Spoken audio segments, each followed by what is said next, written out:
I've been called a lot of different things in my time alive in this world. I've been called, obviously, things like beautiful, gorgeous, attractive, handsome, but I've also been called an asshole, a misogynist, a sexist, a racist, a homophobic person, a transphobic person.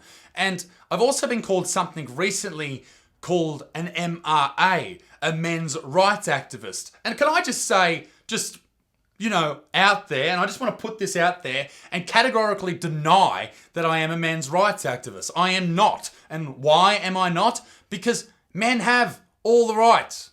There is no rights that men don't have, except for perhaps in the family court system. Men constantly get fucked around with that, and perhaps there's some equality issues there. But as far as everywhere else, we're very fucking lucky. What do you think about men's rights activists? I pray for them. I really do. I pray for men's rights activists. I just want to go to each one. Who hurt you? Who hurt you? People use this label against me for one reason, and it is to discredit me. To make me seem like this crazy person who's an MRA and hates women and all this. Fuck off. All right? Honestly, I don't hate anybody.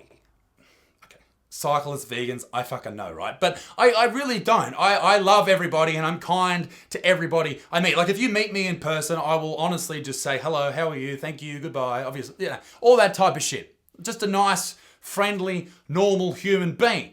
But here's the thing.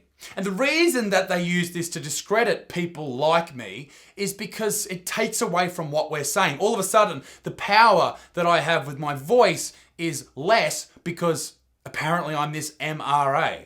Now, of course, other people have been called MRAs. Joe Rogan's been called an MRA. Jordan Peterson has been called an MRA, which is just hilarious. And I think the reason MRAs have such negative connotations attached to them is because a lot of them hate women. And a lot of them come from these broken relationships where perhaps they've had bad associations with women and now they've just declared war upon all of them. Which, if you watch any of my videos on any of these contentious topics, whether it's feminism, sexism, racism, homophobia or transphobia, I think the one thing that they all declare somewhere in them is to not judge them by one thing. I think we all can have friendly relationships with people if we disagree with something that they say. I mean, that's quite obvious.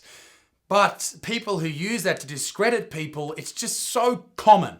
And it's such a petty excuse for an argument. It's what people do when they can't be bothered arguing or they can't come up with an argument to use against someone. I've had business opportunities, turned down because the organisations that wanted to be involved were told from people on their board or whatever that I was a men's rights activist. That is fucking hilarious. And the point of this video is to basically state that I'm not. All right? In the same vein that if I made a video about men, it doesn't make me a feminist. We're allowed to make jokes. We're allowed to make points. And I think in today's world where everything is so ridiculous and people are getting put in internet jail and freaking out and losing their jobs over things that they say, things that people have said since the dawn of time, all right? People talk shit about other people or they disagree with a point of view, and that is okay. That's what makes life interesting. There is just so much bullshit that's happening in the world right now that this is why I exist, to call out the ridiculous, the hypocrisies that happen all across the globe. And ladies and gentlemen, you can call me whatever the fuck you want, but I will not stop. I will never stop. I will continue this until I've got heaps of cash. I will continue this because this is what I find interesting. I enjoy these arguments. This is what I do. Ladies and gentlemen, thank you for your support. I thought I'd just update you. Be a good motherfucker. Peace in the Middle East. Me dick stinks. And I'll talk to you very bloody soon. Au revoir. Toodaloo.